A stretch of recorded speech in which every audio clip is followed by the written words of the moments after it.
주택법에 따른 리모델링 주택조합은 리모델링 사업에 동의하지 않는 사람의 부동산 소유권을 강제로 취득해야 합니다.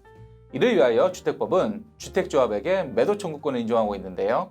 여기서 매도 청구권이란 리모델링 결의에 찬성하지 않은 자의 주택 및 토지를 주택조합에게 매도할 것을 청구할 수 있는 권리를 의미합니다. 오늘은 리모델링 주택조합의 매도 청구권 그 행사 시기와 방법에 대해서 알아보도록 하겠습니다. 먼저 2020년 1월 23일 이전에 시행되었던 구주택법 22조는 리모델링 주택조합은 그 리모델링 결의에 찬성하지 아니하는 자의 주택 및 토지에 대하여 매도 청구를 할 수 있다, 이렇게 규정하고 있었고, 매도 청구권을 실질적으로 행사할 수 있는 시기에 대한 명시적인 규정이 없었습니다. 그러다 보니까 매도 청구권을 행사할 수 있는 시기와 관련하여 주택조합 설립 인가를 받으면 가능한 것인지, 아니면 리모델링 허가까지 받아야 하는 것인지 이에 대하여 논란이 좀 있었습니다. 그 이후에 주택법이 개정되었는데요. 개정주택법 제22조 2항은 리모델링의 허가를 신청하기 위한 동의율을 확보한 경우 리모델링 결의를 한 리모델링 주택조합은 그 리모델링 결의에 찬성하지 아니하는 자의 주택 및 토지에 대하여 매도 청구를 할 수 있다, 이렇게 개정되었습니다. 즉, 리모델링 주택조합 설립 인가를 받은 후에 리모델링 허가를 위한 동의율까지 확보해야 매도 청구권을 행사할 수 있다는 것입니다. 그리고 이때 리모델링 허가까지 받을 필요가 있느냐, 이에 대해서 문의하시는 분들이 계신데요.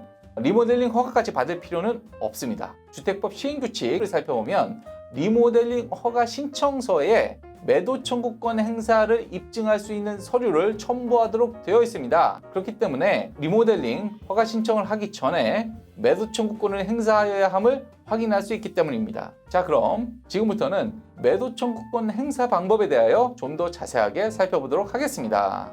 리모델링 주택조합이 매도 청구권을 행사하기 위한 방법을 각 단계별로 나누어서 설명을 드리자면, 자, 첫 번째, 리모델링 허가를 신청하기 위한 동의율을 충족해야 합니다. 그리고 두 번째, 리모델링 주택조합은 그 동의율을 충족한 후에 지체 없이 미동의자에 대한 동의 여부를 최고해야 합니다. 이때 회답기간은 2개월입니다. 그리고 마지막으로 회답기간 만료 후 2개월 이내에 그 미동의자에 대하여 매도 청구 소송을 제기해야 합니다. 자, 이때 몇 가지 주의점에 대해서도 살펴보도록 하겠습니다. 먼저 미동의자에 대한 최고는 반드시 서면으로 발송해야 하며, 향후 소송에서 입증 문제가 있으므로 통상 내용 증명 우편의 방법으로 하는 것을 추천드립니다. 그리고 최고의 시기와 관련하여 동의율을 충족한 후에 지체 없이 하도록 규정하고 있는데요. 이 지체 없이의 해석과 관련하여 대법원 판시에 따르면 리모델링 동의율을 확보한 직후는 아니더라도 적어도 리모델링 주택사업의 진행 정도에 비추어 적절한 시점에 이루어져야 한다, 이런 의미라고 볼 수 있습니다.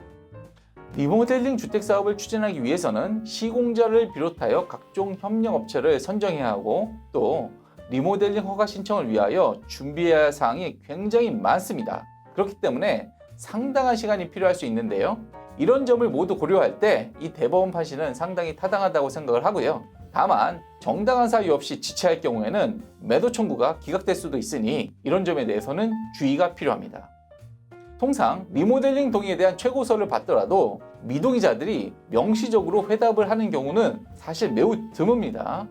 이때 촉구서를 받고 아무런 회답을 하지 않을 경우 동의하지 않는 것으로 간주가 됩니다. 그러므로 만약 리모델링 결의에 찬성할 의사가 있다면 회답기간 그 2개월 이내에 반드시 동의서를 제출해야 합니다.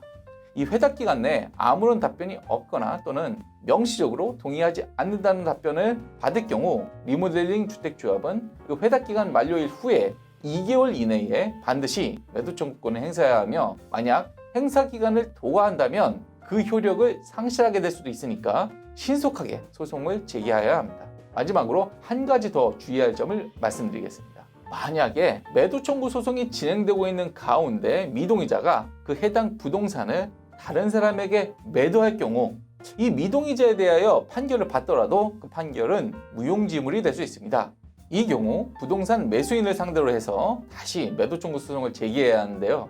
새롭게 매도 청구 소송을 제기할 경우 그 시간만큼 사업이 진연되고 또 그에 따라서 추가적인 금융 비용이 발생할 수도 있습니다. 이런 문제를 사전에 예방하기 위해서는 매도 청구권을 행사하면서 동시에 해당 부동산에 대하여 처분금지 가처분을 해놓을 필요가 있습니다. 이 가처분은 그 목적물인 부동산에 대한 채무자의 소유권 이전, 저당권, 전세권, 임차권의 설정 등 일체의 처분 행위를 금지하는 가처분입니다.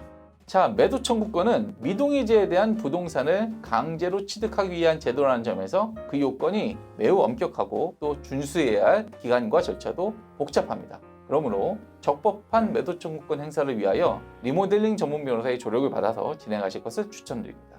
자, 오늘은 리모델링 주택 사업에 있어서 매도 청구권의 행사 시기와 방법에 대해서 자세하게 살펴보았습니다. 지금까지 법무법인 센트로의 김정우 대표 변호사였습니다. 감사합니다.